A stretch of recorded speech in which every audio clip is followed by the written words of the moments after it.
Hey everybody, this is Matthew from MiniWarGaming, and this is a Dark Potential Developer's Diary.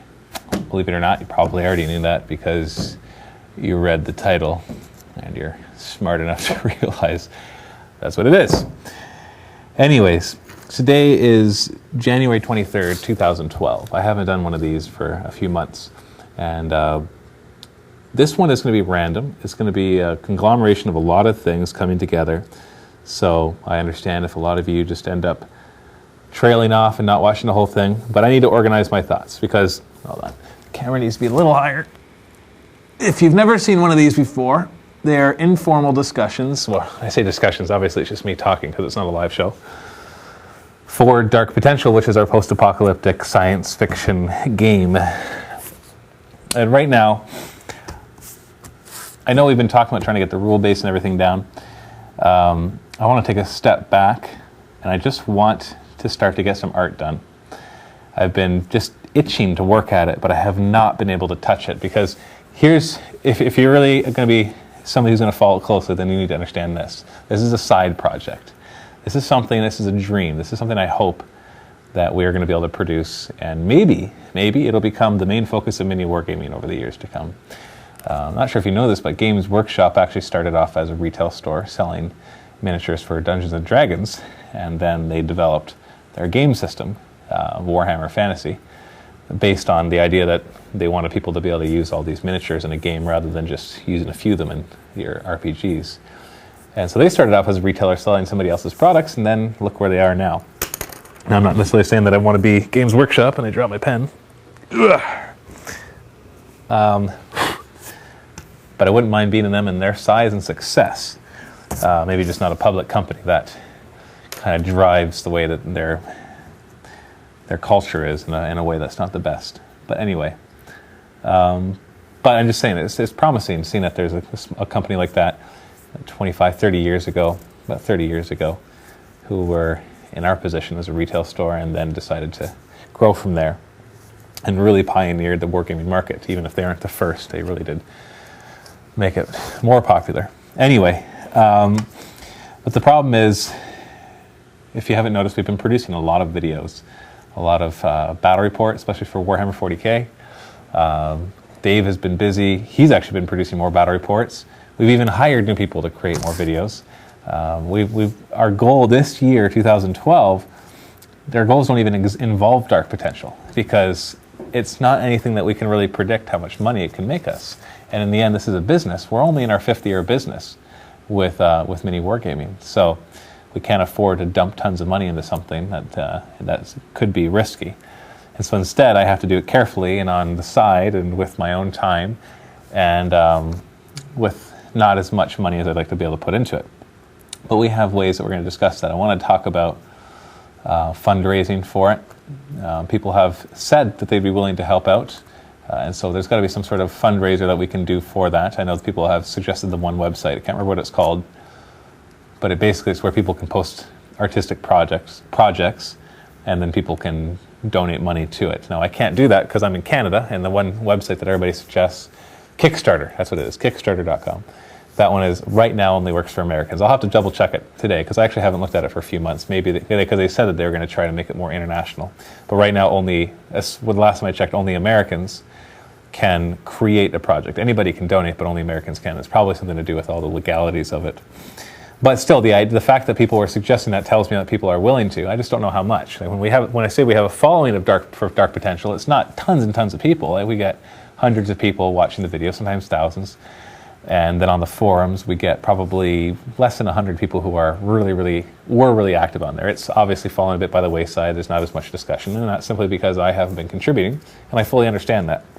But it's not dead by any stretch of the imagination. So here's what's been going on. I had a baby. Well, I didn't have the baby. My wife had the baby. I delivered the baby 3.5 months ago. So now I have 2 kids. One is turning 2 this week, and the other one is a little over 3 months, almost 4 months, I guess. And so it's very busy. But I have been addicted to learning more about science. And what I'm talking about is theoretical science. I've been reading some really good books, and I've gained in the past 2 to 3 months more knowledge about theoretical science and real science than I've had in my entire life. And so when I was talking about dark matter and everything before, I had done some like Wikipedia research and everything, but I still had a very vague understanding of it. And now I have a much better understanding of it. In fact, I've even come up with the actual science of how dark matter is going to work. And it actually, to me, seems like this sounds like something that's even realistic. Now, I don't want to be bound by realism. There was somebody posted on the forum saying, do you really need to have it in the year 3500 or whatever? By then, our technology could be so crazy that we might not even be living in our bodies anymore. And I realize that there's lots of predictions out there about where we're going with our technology. But let's be realistic here. We're basing that off of just a little bit of history of growth. And we can't say that we know what's going to happen. We can't even really predict. We've failed to really truly predict what's ever happening in the future. And so let's not bind ourselves to just what has been predicted. Let's use that as fuel for our enthusiasm and ideas, but let's just create our own science fiction. Okay, let's take what we know about science, and then let's add a bunch of stuff that is not necessarily realistic, but can still be plausible. And so that's my mentality with this. I want to create it so there is realism to it. I don't want it to be this fantastic science fiction that just seems so out of this world that you can't really believe that that it could actually work. Hold on, I gotta check to see who's on the phone. Should have brought the phone over with me. Oh, not for me. This time I'm wearing a mic so I can walk around and talk. So I want to keep it realistic, but at the same time, I want it to be science fiction. It's kind of developed more that way. It first started off, I wanted to be like really post-apocalyptic, where it's closer to our time era, but it's developed more into a science fiction post-apocalyptic. Definitely still want post-apocalyptic, but at the same time, there's going to be much more potential for it as there's different time periods. So they could be a full-blown science fiction game with all the different worlds that there are, and so on and so forth. So what I've been doing over the past few months is I've been doing a lot of learning. I've been reading books by physicists like this Michio Kaku. Michio, I think he's Japanese. He's brilliant physicist, and he's really good at writing these books that allow people like me who are not physicists and to understand the basics. Sometimes it gets over my head, but for the most part I can understand it. He wrote some books like The Physics of the Impossible, Hyperspace, Physics of the Future, all these different things. I've read a couple of his books and I've gotten tons of inspiration. I learned things about fusion and fission that I didn't actually understand before. Like, did you know that the reason that when you fuse hydrogen together and it makes helium, that the reason that energy is released is because that the actual particles are lighter, and so there's been loss of mass? I didn't realize that, and that there's a scale that as you fuse them, then they become lighter and lighter, per particle. And then it goes like this, and it goes back up to uranium, which is why when we split uranium, we get energy, and when we fuse hydrogen, we get energy. So it didn't ever make sense to me that when you fuse something, you get energy. I thought you'd have to put energy in to fuse them. But they get lighter, and so E equals mc squared, energy equals mass times the speed of light squared, and that's the release of energy in proportion to the mass. And so just things like that. I didn't even understand that before. And that might make me sound dumb, but some of you are going to be like, oh yeah, I knew that, that was obvious. But I'm not a physicist. I took physics and chemistry all the way up to the end of high school, and that's where it ended. And I did computer science for university. I also learned a lot about dark matter. But there's something that I learned the most about scientists, and that is that when it comes to the universe, we know so little. And you have to really listen carefully when you're listening to scientists talk about it to realize how little they know. And I know some people are going to argue this, but there was one show I really didn't like. It was called The Wonders of the Universe, and it was this British guy that hosts it, and I hate the way he talks about everything. He's like, we know that every star out there is made of the same, or every star out there is made of the same 90 elements. And the reason we know this is because when you observe the light and you can look at it, you get the spectrum. I can't remember what it's called, but you're able to tell what kind of element it is. And I hate when people say that. How can you know that? Have you been over there to check to make sure that some other elements couldn't give off the same thing? Or when it comes to dark matter, the reason that they believe dark matter exists is because when you have gravity happening, you have the star in the middle, and you have a planet close to the star, they orbit faster than stars further away. The further you are away, or planets further away, the slower you move. But when you look at the galaxy rotating, the ones on the outside rotate just as fast as the ones on the inside, which doesn't make any sense. And I remember in several books that I've read, and even on there's a really good series by the History Channel called The Universe. That one is really inspiring for ideas for science fiction. But all these different areas that I read, when they start to talk about dark matter, they talk about this whole, the gravity is not working the way they think it should. They say there's one of two possibilities. One, we don't understand gravity and how it really works. Or two, there's another matter out there that we can't see that's affecting it.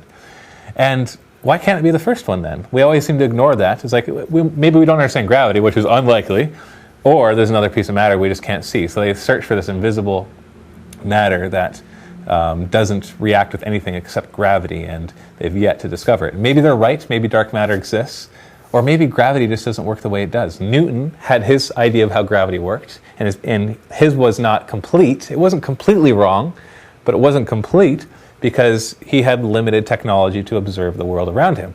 Einstein comes in and creates a theory of relativity, and he adds a kind of a broader spectrum. And he shows that Newton's laws don't hold everywhere. And so instead you get these new laws of gravity that work on a larger scale. Well, what if we go out and we actually start exploring space and get to the nearby stars somehow, and then we discover that maybe gravity doesn't work exactly the same way, that we're going to need this bigger formula that encapsulates Einstein's formula, which encapsulates Newton's formula. And why can't that be a possibility? Why do we always have to limit ourselves to saying this is what we observed, so we'll extrapolate from there and say everywhere else, when we've proven in the past 100 years that with new discoveries you have to rewrite those formulas. Some things hold true, but a lot of things have to be rewritten, all the way up to this string theory and everything that they're now formulating with. So don't get me wrong, I think that scientists are brilliant and that they're going in the right directions, but if at any point you think you know everything, then you're probably completely naive. And so why is it, and also finding other worlds, this is going to be an inspiration for what these other worlds were. In my mind before, the worlds, the colonies that the humans were going to go out and find through the highways and everything were going to be Earth-like. They're going to be the same size as Earth, around the same distance from the sun as Earth, and all that kind of stuff, because scientists are like, when we're looking for a planet that has extraterrestrial life, we need to find a planet that's in this Goldilocks region, which is not too hot, not too cold. The planet has to be the right size, so it's not too much gravity, but not too little. And then they keep adding on new things, like it needs to have a moon to stabilize its gravity, or its orbit around the star. It needs to have like large Jupiter-sized planets on the outside who would deflect asteroids away.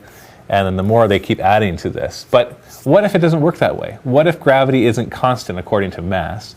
And so what if a larger planet could actually have the same gravitational pull as a smaller planet?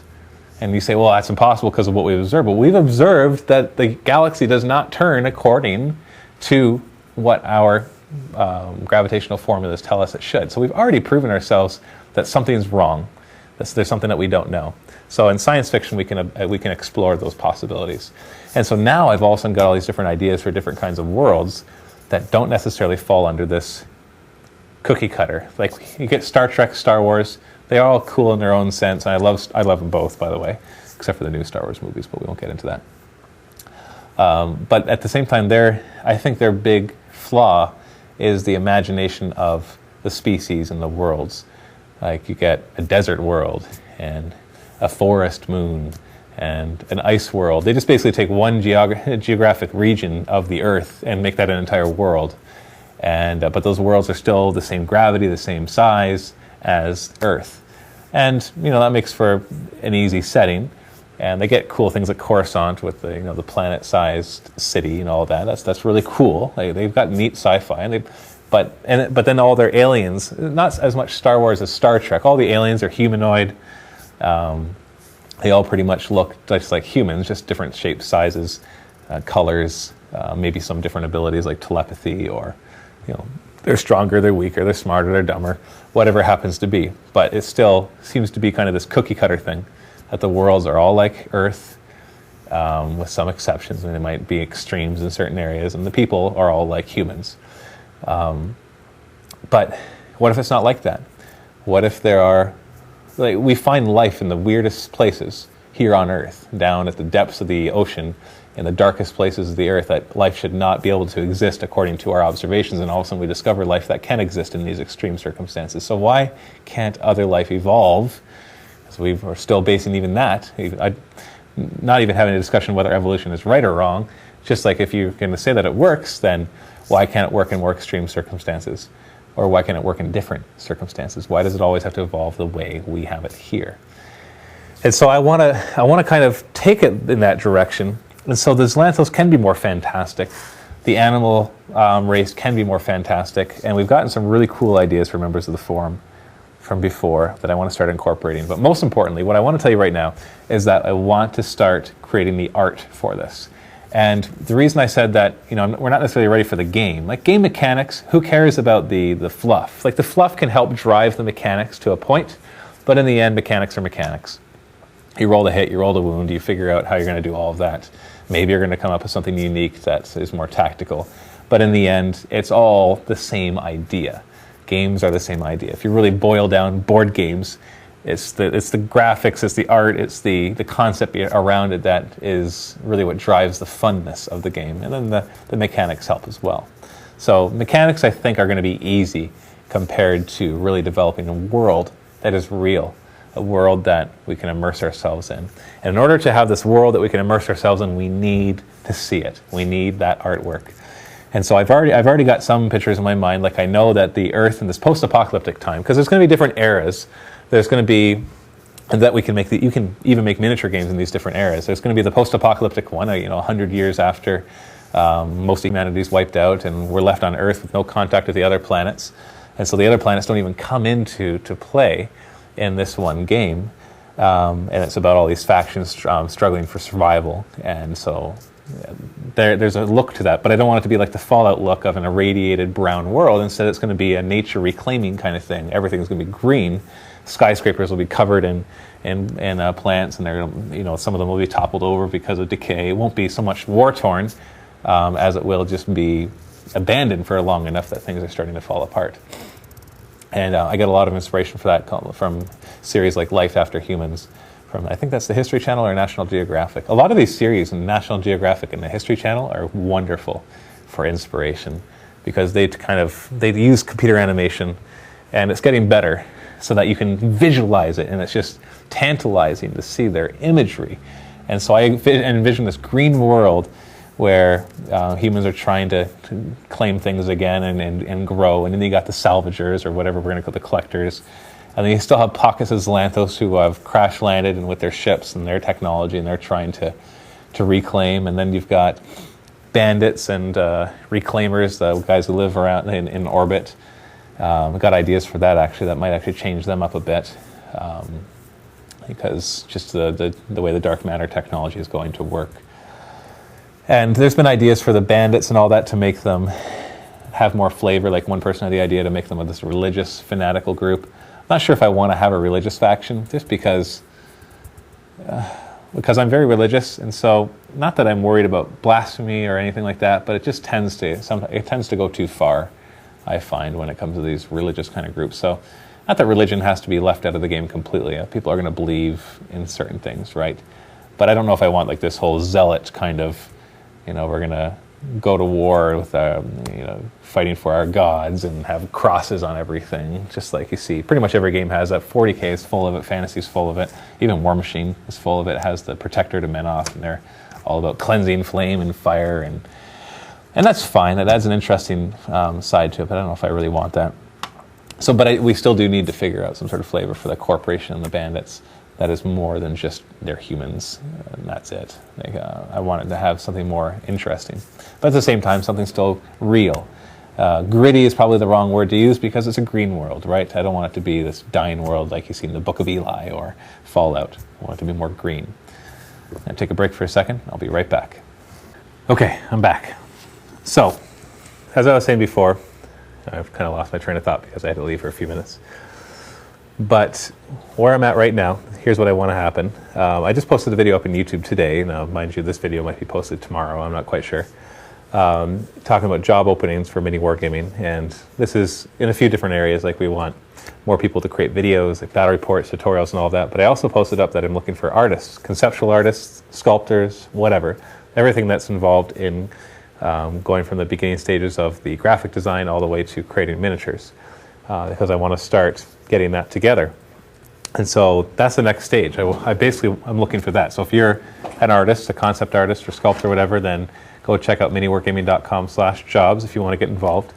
We are going to be picky, of course. We're going to want really good artists to be able to help us capture the feel of this.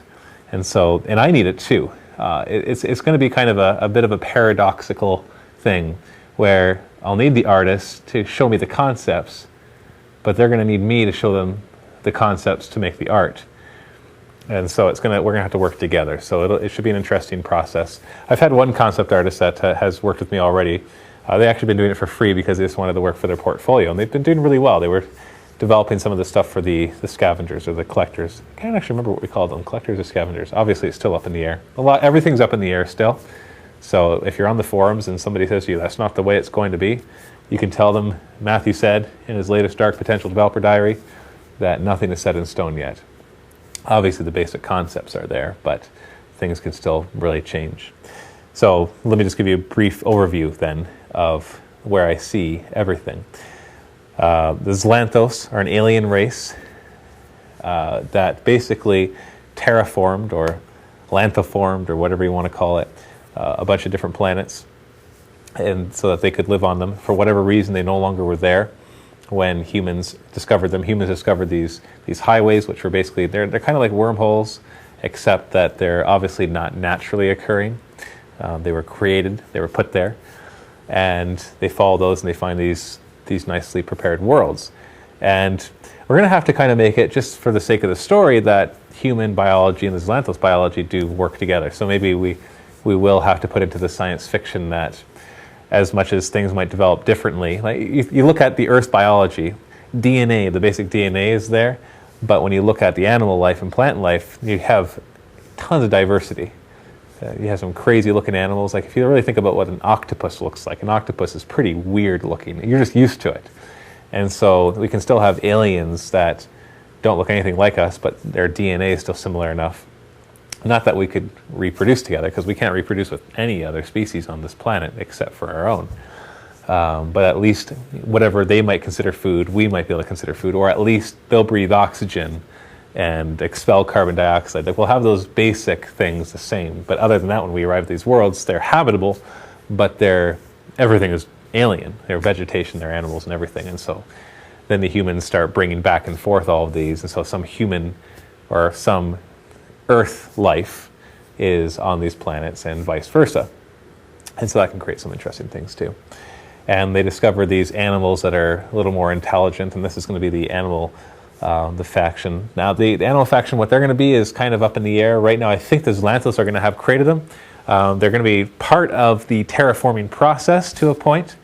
And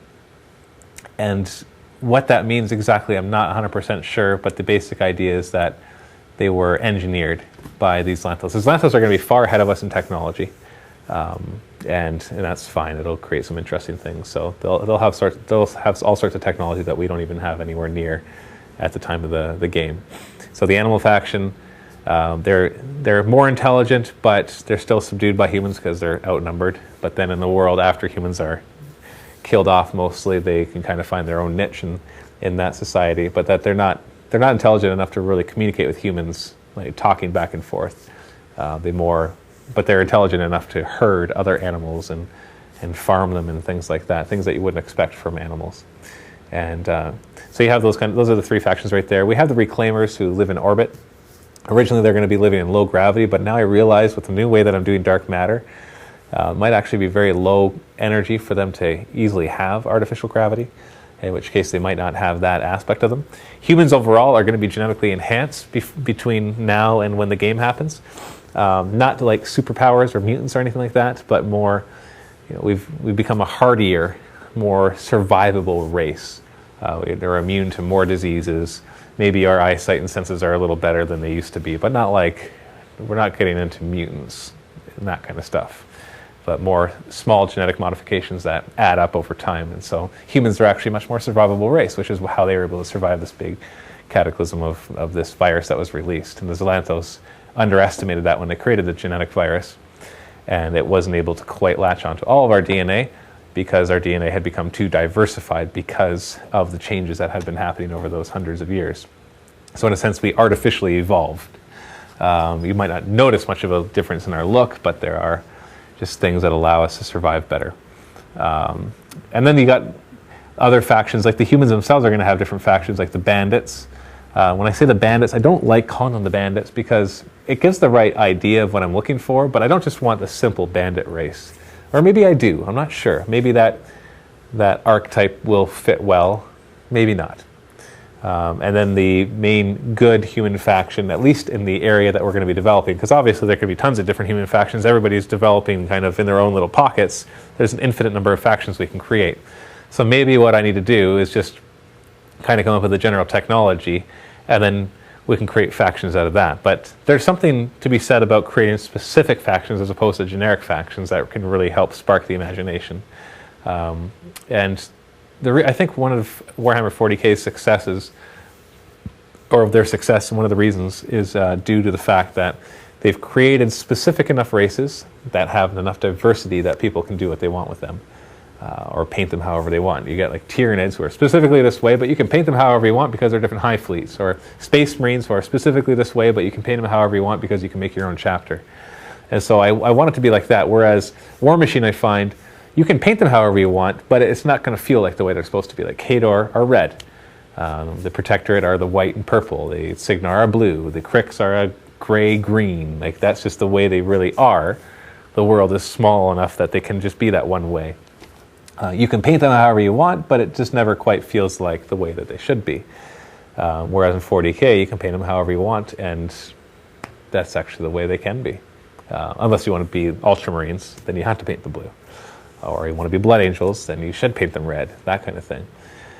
But I kind of want somewhere in between where, like the animal faction, for example, is not going to be an animal faction. They're not going to be one united animal faction throughout the entire world. They're going to be in pockets, just like humans. Zelanthos are the same thing. They're not going to be one Zelanthos faction. They're going to be isolated from each other. So maybe their own histories are going to develop in these areas. Maybe some of them are going to hate humans and some of them are going to hate them less. Some of them might even work with humans for all we know. There can be all these different things. The scavengers and collectors, same thing. They're going to start off as a unified program, but in the history they're going to be separated. And then they each will develop their own kind of way of life, the way that they go about their programming. Some of them might even interact with humans, and some might find that war is better, and some might find that trade is better. I want to have these infinite possibilities that players can kind of just justify when they create their own little fan fiction or their own races, or when they create their own factions for the miniature war game. But I want to have an overlaying, so I want this overlaying feel for it. So humans, whenever we develop games, we always go to the extreme of developing all these different factions for humans and usually not as many for the alien race, because the alien is just another faction. And so we know humans so well that we can picture all these different ways that they can be. But when aliens come around, we only picture one way. You know, Klingons are this way. Romulans are this way. They can't have the infinite possibilities that humans can. The Krogan in Mass Effect 1, if you ever played that game, the Krogan that you're with, the Krogan's a big, brute kind of looking thing. Whenever you're in elevators and it's loading, there's usually conversations between the people who you're with. And one of them is, I'm surprised that you are whatever the way you are, whatever he says. And the Krogan says, right, because humans can have an infinite number of ways that they can be, but Krogans are just one way. And he's like, oh, yeah, sorry. And it's just kind of funny because that's what we do in sci-fi, is we pigeonhole these things. Zelanthos are just this way, animals are just this way, but humans, we've got all sorts of factions. So maybe we need to step back and more just give humans a general feel and let the players develop how they want their people to be. And then the stories will have bandits in them. And maybe that's what we got to do. What do you think of that? What do you think of that idea? That we kind of give this overall fluff of how the humans are, and then we let players create their own factions based around that. They give an overall fluff of how the Zelanthos, the animal factions. Now when the game comes out, there will be specific miniatures, and there will be specific rules for those miniatures, but then you're able to kind of take that however you like. Because we've been talking about things like the Corporation. The Corporation is one of the human factions, and it was developed around a corporation. They're kind of mercenary-like, and they protect people. They're good overall, and they protect people for a price because, you know, to maintain their technology and everything. And that's fine. Maybe we'll have these kind of example factions. They're not example, they're actually factions that are in there. But maybe those will develop more from stories than they will from, like, this is what we want to start with as a faction kind of thing. Maybe it's like, here's a story of this location, and then it kind of develops these ideas for these factions from it. And so really when I get the concept artist to do human stuff, they can really do whatever they want. I'll just give them the basic idea of what the world is like and what the technology is like, and then they can kind of spew out whatever ideas. And I'd be like, oh, that would be really good for this group of bandits, or this would be really good for a group of whatever. So maybe we should broaden it like that. And same with the Zlanthos, the animals. So that's basically what we have. We have the humans, we have the Zlanthos, we have the animals, and we have the scavengers or collectors. That's our 4 main races. And then you have factions within that. So why not have factions with the Zlanthos? Animals could even have their own factions. And then the scavengers have an infinite number of possibilities because it's programming, and programming can go in any direction. Just depends on the interpretation of the machine and what they happen to scavenge and add to their collective thing. Although it's not a collective mind, but I don't want to. They're not the Borg. That's not how they work. What do you think about that? And that will allow me to have a good direction for the art and the concept art and everything that I want to do. That's what I want next, is concept art. Before we even get to sculpts and everything, I want to show you pictures and say, this is what the dark potential world looks like. This is what Earth looks like in 3504, or whatever the year is going to be. I don't have my notes in front of me. It's been long enough that I've forgotten. What do you think of that? I need your feedback. I really need your feedback here, because if you haven't noticed yet, if you haven't been following it a lot, I listen to your feedback. In fact, I'll have one idea and then I'll go completely the opposite direction because of feedback I've received, because sometimes your ideas are better than mine. This is a collective effort. It's going to be MiniWarGaming's game, but if you want to have part in this, just for the fun of it, then leave comments below and discuss it on the forums too. Okay, so that was that question. So I want to talk about dark matter. If you are not interested in the science of this, then don't worry about it. You can just quit the video at this point. But dark matter, I've come up with how dark matter is going to work, and this is going to kind of form the basis of all the technology on Earth. So maybe this is important. That right now, I don't know how much I want to go through what scientists think about dark matter right now. In short, scientists have no idea, absolutely no idea, what dark matter is. They don't even know if it really exists. They theorize it exists because gravity is not working the way it should be. And if they add this mysterious other element that has weight but does not interact with radiation or photons or anything else, or electricity or all the things that normal matter interacts with, unless they add that in, the gravity just doesn't make sense. And so they theorize it as this mass. And we'll go with that. We're kind of using that as our basis because dark potential deals with dark matter and potential energy, which has evolved since I've started that. And so there's a lot of different ideas. I'm going to take the one idea and we're going to develop it. And that is that dark matter is a subatomic particle that does not interact with electrons or electromagnetic radiation, but it does interact with gravity, or the hypothetical elementary particle gravitons, which creates gravity. The exchange of gravitons is what creates gravity. And this creates some interesting things as well, because it's more a localized thing too. So we're going to discover that dark matter is actually a new particle, its own elementary particle. And that humans, through research, have discovered that through using gravimetric kind of things, they can collect dark matter, and they finally are able to figure out how to detect it. And it's through gravity, and then like gravimetric kind of sensors and everything, that they can finally find dark matter pockets and harvest it together. There is dark matter that just kind of streams around us all the time, but it's such minute amounts that we're not really able to harvest that nearly as much. So then what their next experiments do is they discovered that this elementary particle, like neutrons and protons, can be fused into the atom. They never find this in nature except for the highways, which is interesting, that this whole dark matter fusion, and they do it by these super fast colliders, kind of like what we do right now to split atoms and stuff into all their elementary particles. They do this to clash it together. They never find this in nature except for the highways, which is curious because this is a complete artificial thing. So it's like a heavier element, but it exists and it's somewhat stable when they actually put it together. It's just in nature this never happens. The suns, the stars don't create this kind of thing. Maybe we'll discover that black holes do or something. That would be kind of cool because black holes are dark, and so that might make sense. And so once you fuse it with normal matter, it creates this new level of matter called dark matter, or no, sorry, not dark matter, called dark elements. For example, you have a single proton and you fuse it, it becomes a dark hydrogen molecule. Or atom, sorry. And this has its own properties. Just as putting a different number of neutrons and protons together for some reason creates this infinite diversity of interactions in our world, like the difference between my skin atoms and atoms on this paper, there's just different arrangements of neutrons and protons, and yet we get such vastly different materials and different colors and different interactions. It's very curious how it's just such a simple thing. Just like there is that, each dark element creates interesting results when excited, or in other words, when given energy. The reason things give off light is because they usually are given energy, which brings their electrons to a higher energy state, and they want to go back down. When they go back down, they emit photons, and photons are what we can see or detect through radiation. The same thing kind of happens when you excite these dark elements. They give off other elementary particles rather than just photons or electrons.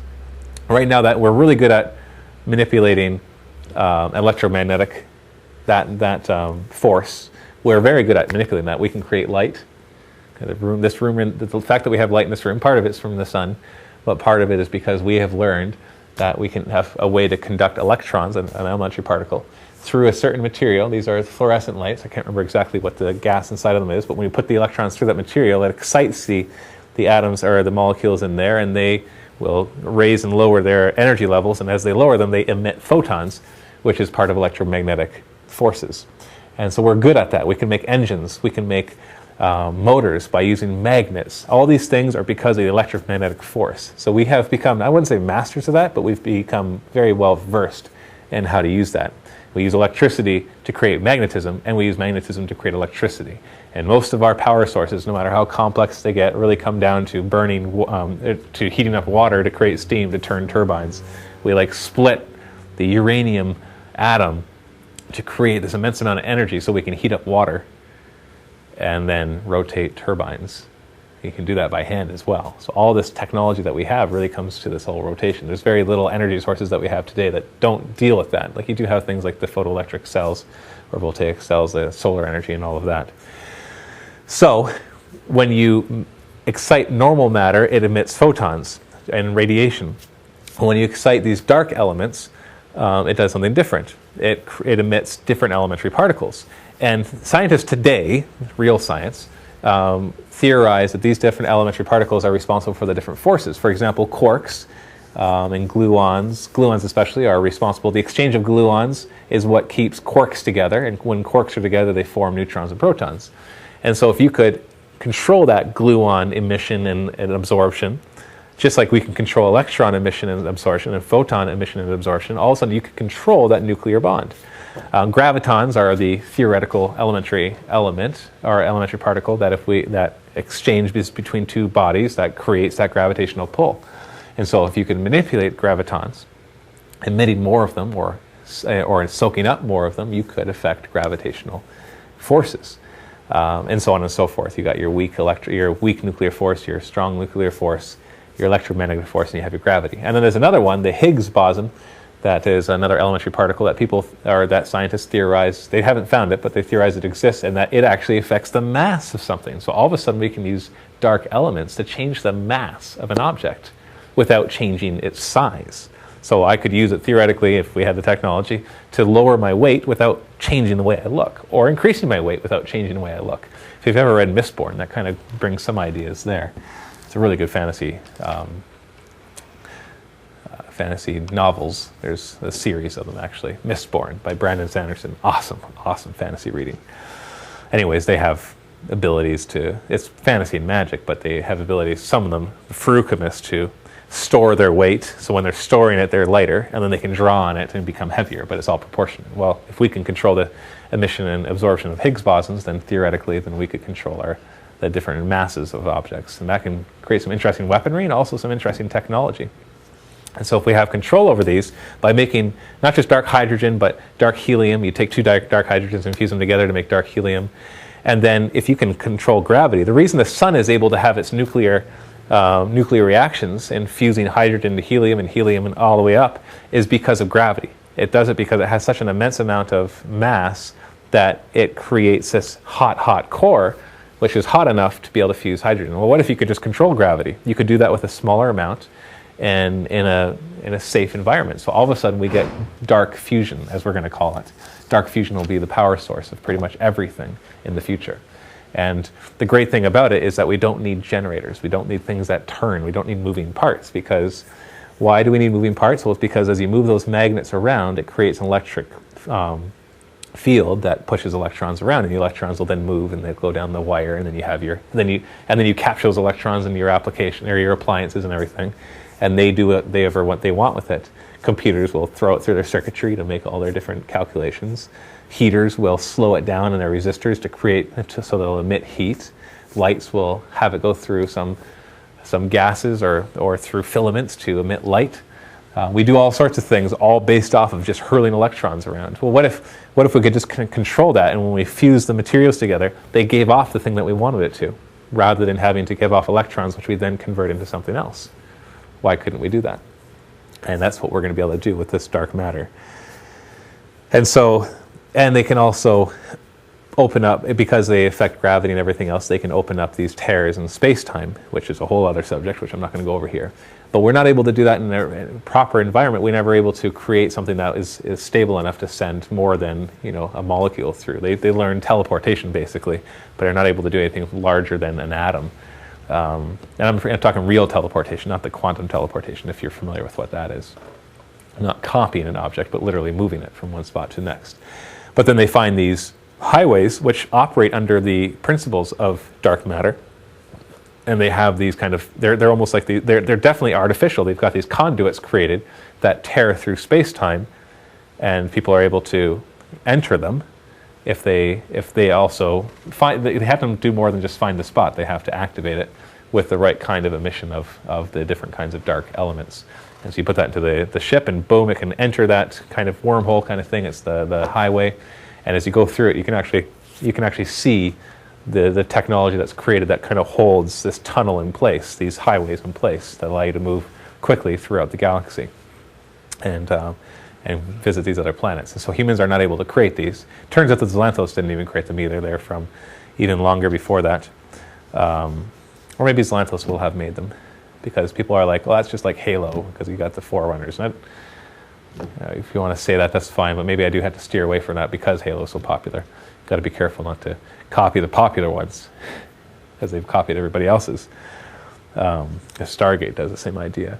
It's an ancient race, not the bad guys that actually created it. So maybe the Xanthos did create them, but then why are there ones to Earth if the Xanthos have never come to Earth? So that's the problem. So they'll probably be existing from before. Maybe that species will be made known. Maybe the Xanthos know who that species is. So that's still up in the air. We don't have to answer that question right now anyway. But we can just use your imagination, and maybe we'll leave it a mystery at first. And so that people, because sometimes it's nice to have those mysteries of why that is the case, and leave that open for discussion and debate amongst the fans of the movies and computer games and miniature war games that come out, or the novels that come out because of this. So that's the current idea for dark matter, and I think it's going to be the one we're going to stick with, because I've learned a lot about what scientists currently know about dark matter. So I can make these theories, and they actually, as much of us as a scientist could tear them apart, so you could also do that with a lot of science fiction things. So more, I want to create something that's solid, that follows a set of rules, and those rules can be understood. And so if somebody really wants to learn the science, they can delve into exactly how it works, and they find out that there's more complexity there than just, hey, we can teleport because we can make holograms because, and later on they kind of say there's photons and force fields holding those photons in place, which is why we have solid matter, because they're a force field.